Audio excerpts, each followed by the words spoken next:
और उसके बाद वो जंगल एक बार फिर से सुमन की चीखों से गूंज उठा। लेकिन आज की रात सुमन की चीखों को सुनने वाला वहां पर कोई भी नहीं था। अगर वहां पर कोई मौजूद था तो बस हरिया, जो कि अब एक भेड़िए में बदल चुका था। सुमन के बालों को पकड़कर घसीटते हुए वो जंगल के बीचों बीच एक जगह पर ले जा रहा था। अगली सुबह गांव में। अरे भाई, पता नहीं क्या बात है, अपने गांव का हरिया किसान और उसकी पत्नी सुमन दोनों गायब हैं।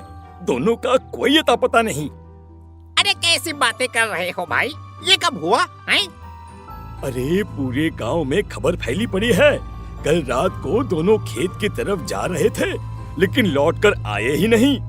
तो हो सकता है अपने खेत पर होंगे।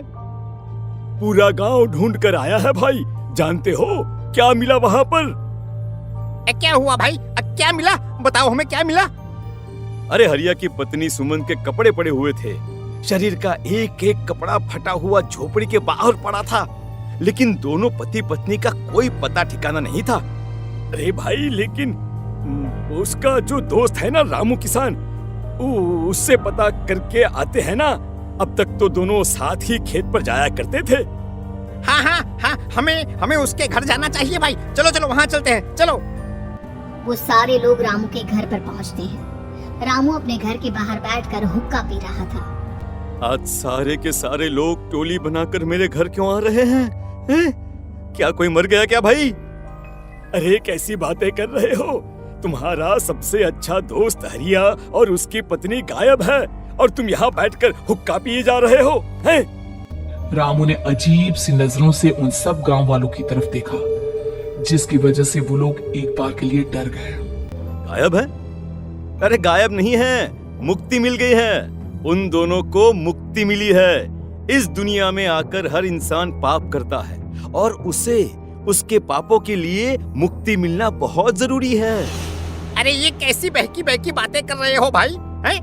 और इसका चेहरा अजीब सा क्यों लग रहा है? लगता है दोस्त के मरने का गम बैठ गया है। पागल हो गया है शायद ये पागल। ये बात सुनते ही रामू चीख कर जोर से चिल्लाते हुए कहता है, पागल मैं नहीं हूँ, पागल तुम सब हो, और ये शैतानी जंगल अब तुम में से किसी को नहीं छोड़ने वाला, सबको खा जाएगा। याद रखना मेरी बात। शैतानी जंगल? कैसा शैतानी जंगल? लगता है रामू पागल हो चुका है। हमें यहाँ से चलना चाहिए भाई। चलो। तभी रामू की पत्नी बाहर आती है। नहीं, आप लोग इनकी बात का बुरा मत मानिए। 2 दिन पहले हरिया के साथ खेत पर गए थे। जब से वहाँ से आए हैं तब से ऐसी ही बातें कर रहे हैं। भगवान जाने ऐसा क्या देख लिया उन्होंने, खेत में कुछ भी बड़बड़ाते रहते हैं। लेकिन गांव के लोगों ने कमला की कोई बात नहीं सुनी, और वो सब वहां से चले गए। रात अब धीरे धीरे ढलने लगी थी। तभी अचानक किसी ने धीमी सी आवाज में रामू को पुकारा। रामू, आ जाओ, मैं तुम्हारा इंतजार कर रहा हूँ। और सुनो, अपनी पत्नी को साथ लेकर आना, नहीं तो काम अधूरा रह जाएगा। ये आवाज सुनते ही रामू के चेहरे पर शैतानी मुस्कुराहट आ जाती है। वो धीमे कदमों से अपने घर के अंदर आता है। क्या हुआ? तबीयत ठीक है ना अब आपकी? मैं तुझे अपने साथ खेत पर ले जाने आया हूँ, चल। मैं तुम्हारे साथ कहीं नहीं जाने वाली। मुन्ना गहरी नींद में सो रहा है, और उसे अकेला छोड़कर मैं तुम्हारे साथ खेत पर नहीं आ सकती। वैसे भी तुम्हारे उन खेतों में भगवान जाने कौन सा राक्षस घूम रहा है, मुझे तो डर लगता है। रामू गुस्से में दांत पीसता अपनी झोपड़ी से बाहर आ जाता है, और कमला गहरी नींद में अपने बच्चे के साथ सो जाती है। तभी अचानक रात को रामू की झोपड़ी के ऊपर एक साया वही गाना गुनगुनाते हुए घूमने लगता है, जो हरिया के मोबाइल में बजा करता था। मैं मौत हूँ, मौत जो पसरी है चारों ओर, जो आएगी कहीं से भी निगल जाएगी सबको। मैं मौत हूँ, मौत, अब मैं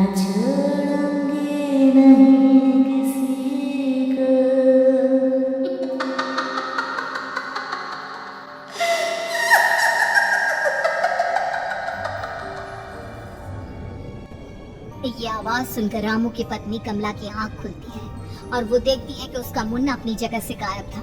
कमला चीखते हुए बाहर दौड़ कर आती है। वहाँ पर उसने देखा कि रामू ने अपने बच्चे को झोपड़ी के बाहर एक पेड़ से उल्टा लटकाया हुआ था और उसका बच्चा चीख चीख कर रो रहा था। वहीं दूसरी तरफ एक साया बच्चे के ठीक नीचे आग जलाकर उसके चारों तरफ हैवानों की तरफ नाच रहा था। छोड़ दो मेरे बच्चे को। अरे क्या कर रहे हो तुम? शर्म नहीं आती तुम्हें? अपने ही बच्चे को इस तरह मौत के हवाले करते हुए। अपना बच्चा? किसने कहा ये मेरा बच्चा है? अरे ये तो उस रामू की औलाद है, इस गांव के किसान रामू की, और मेरी दुश्मनी इस गांव के हर इंसान के साथ है। क्या? कैसी बात कर रहे हो तुम? और ये औरत कौन है? ये मेरे बच्चे को खा जाएगी। तभी अचानक से उस साया ने एक बेहद खतरनाक दिखने वाली औरत का रूप ले लिया और उसकी आंखों से आग निकल रही थी। सही पहचाना तूने, मैं तेरे बच्चे को खा जाऊंगी। अगर तू अपनी इस हैवान पति रामू के साथ जंगल नहीं आई तो मैं तेरे बच्चे को खा जाऊंगी। लेकिन क्यों? आखिर क्या चाहती हो तुम मुझसे? मुझे जंगल क्यों ले जाना चाहती हो? औरत बुरी तरह से ठहाके मार मार कर जोर जोर से हंसने लगी और साथ में रोने। ये तो तुझे वहाँ चलने के बाद ही पता चलेगा ना। अगर तू नहीं आई तो थोड़ी देर में तेरा ये बच्चा आग में जलकर मर जाएगा। चल जल्दी। नहीं नहीं, मेरे बच्चे को छोड़ दो। तुम जहाँ कहोगे मैं तुम्हारे साथ चलने के लिए तैयार हूँ। और उसके बाद उस बच्चे को झोपड़ी में लिटाकर आगे आगे वो साया चल रहा था और उसके पीछे पीछे रामू अपनी पत्नी के बाल पकड़कर उसे घसीटते हुए जंगल की तरफ ले गया। जंगल में जाने के बाद कितनी खूबसूरत हो तुम। आज की रात बस तुम और मैं एक दूसरे के साथ रहेंगे। मुझे तुमसे बहुत डर लग रहा है। तुम्हें क्या हो गया है? तुम तो बिल्कुल ठीक थे।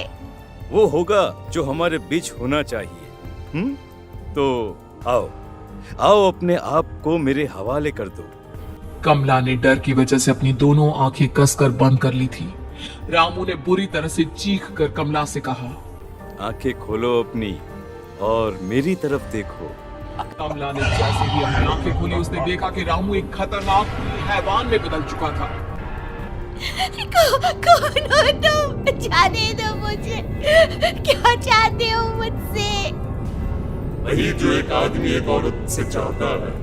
मैं तुम्हारा पति रामू नहीं बल्कि इस जंगल का एक भेड़िया हूँ, और आज की रात तुम्हारे खून से अपनी प्यास बुझा जाऊं।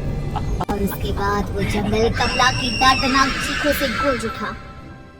अगली सुबह कमला के कपड़े भी जंगल में उसी तरह पाए गए जैसे कि सुमन के पाए गए थे। इस घटना के बाद पूरे गांव में दहशत का माहौल था।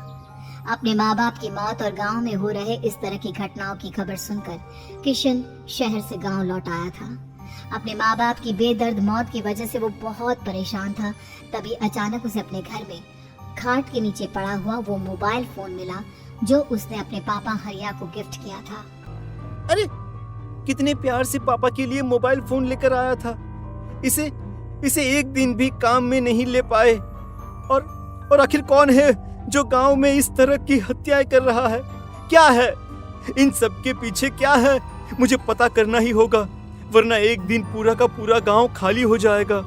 इस गांव में एक भी जिंदा इंसान नहीं बचेगा। गांव के लोगों की मदद करने के इरादे से किशन अपने गांव से दूर एक दूसरे गांव में बहुत बड़े तांत्रिक के पास मिलने के लिए गया। तांत्रिक बाबा, अब आप ही कुछ उपाय बता सकते हैं। भगवान जाने हमारे गांव को किसकी नजर लग गई है। नजर नहीं लगी है, किसी ने तुम्हारे गांव को बद्दुआ दी है। किसी सताई हुई आत्मा का प्रकोप है, और अब वो पूरे गांव में किसी को नहीं छोड़ेगी जब तक उसकी आत्मा को शांति नहीं मिल जाती। अरे लेकिन ऐसा कौन है बाबा? किसकी आत्मा है और कैसे मिलेगी उसे शांति? मौत है मौत, कहीं से भी आएगी और सबको निगल जाएगी।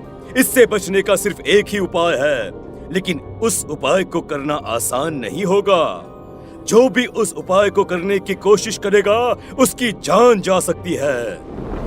भले ही मेरी जान चली जाए, लेकिन मैं अपने गांव के लोगों की जान बचाने की पूरी कोशिश करूंगा बाबा। तो ठीक है फिर, अगली अमावस की रात जैसा मैं कहता हूँ वैसा ही करना।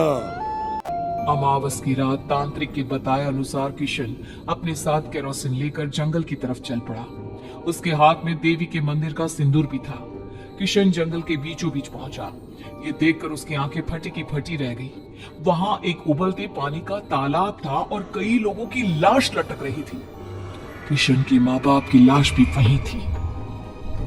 माँ, बापू, क्या हो गया? ये क्या हो गया? तभी वहां पर एक औरत और आदमी आते हैं। उन्हें देखकर किशन चौंक जाता है। गोपाल काका, आपकी तो 5 साल पहले मौत हो गई थी।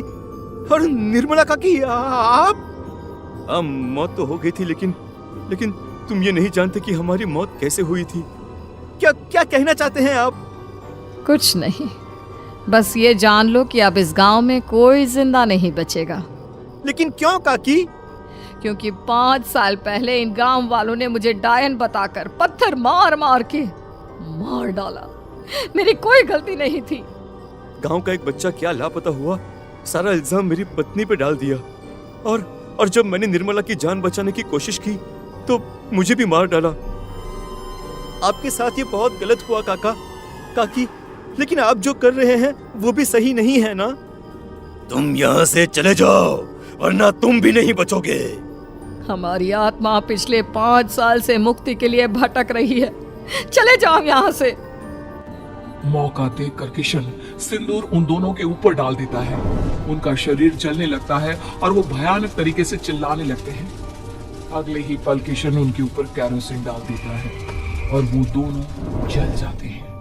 किशन अपने माँ बाप और दूसरी लाशों का अंतिम संस्कार करवाता है और अपने घर लौट आता है। लेकिन वो अभी भी इस बात से अनजान है कि मोबाइल अभी भी बज रहा था। मैं मौत